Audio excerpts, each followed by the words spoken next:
Good morning guys, ito nga pala si Superworm Pasig. So ngayon itutuloy ko kayo sa maliit na farm ko kung saan ko binibreed at kinakount yung mga superworms na rin at natin sila pina-farm.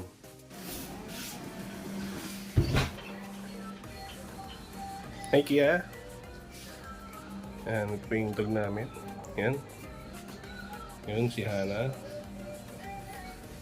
Isang Himalayan Persian cat. Hana! Hana! Ito po yung pakwan. Galing sa palengke po yan. Libre lang. Okay, so naman po bumili ng ibang water sauce. Ito lang po. Yan. Libre lang po yan sa palengke.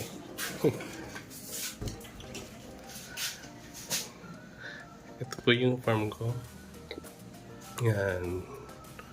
Farm ng Superworm. Maliit lang siya. Ito, mga breeders natin. Pa-expire na to. Kaya nagbe-breed na tayo ng bago guys. Yan. Pa-expired na sila. Siguro ngayon is June. Bus na lahat yan. Ito yung unang rack na ginawa ko. Yan. Mga 23 ang kasya rito guys. Yan. Meron na akong pre-count ng mga large superworms. Kaya pag may order, kukunin na lang natin siya at lalagay na lang sa mga box. Yan. Yung isang tray, bali kasya rito, mga 3K na superworms. Pero pag nag-large na sila, hindi na kasya eh. Bali, mga large, mga 2K na lang siguro, 2.5K ang kasya. Pero dito sa mga underbed bin na black, yan, dito kasya mga 4 to 5K pieces na superworms. Yan na lang stocks natin dahil naubos na eh. Ang daming back order na nangyari nung naraan. Dalawang 20K pieces, tsaka 10K, dalawang 10K. Yung nasa ilalim ito, jumbo na to. Dito ako kumuha nung binreed ko ngayon. Mga bagong breeders natin dyan galing. Yan. So, isa pang rack ng Superworms. Yan, dito naman kasya mga 2K. 2K pieces. May dubia na rin tayo. Sooner, baka magbenta na rin tayo ng dubias. Pero sa ngayon, focus muna tayo sa Superworms. Ayun yung mga nabakante natin na underbed. Bakante na siya. Ayun, ito mga bakante na to. Konti na lang stocks natin, pero kaya pa naman natin supplyin yung mga kliyente. Ito guys, andito yung mga breed, mga in-isolate natin for breeders. Ayan.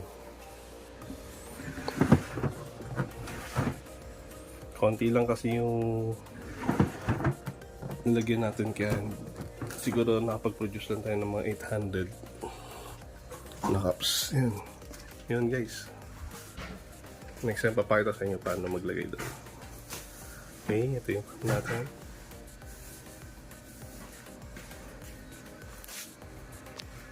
Yun, nakipakita ko na sa inyo yung maliit na farm ko. So, sana nagkaroon kayo ng idea kung paano binibreed ang mga superworms. So, next time, pakita ko naman sa inyo kung ano yung pinapakain ko sa mga superworms.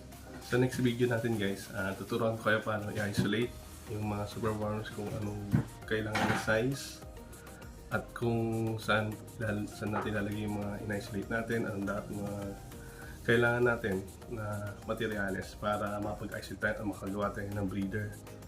So, step by step, tuturuan ko kayo, and then pakita ko sa inyo yung mga stages ng mga pagbabago nung in-isolate natin bago natin i-isolate hanggang sa maging mature nila, hanggang sa maging beetles na sila. Yun. Kaya, guys, next video, follow nyo na lang ulit. So, kung di pa kayo nakapag-follow and subscribe, please follow and like my page, Superworm Pasig. Okay? Bye guys.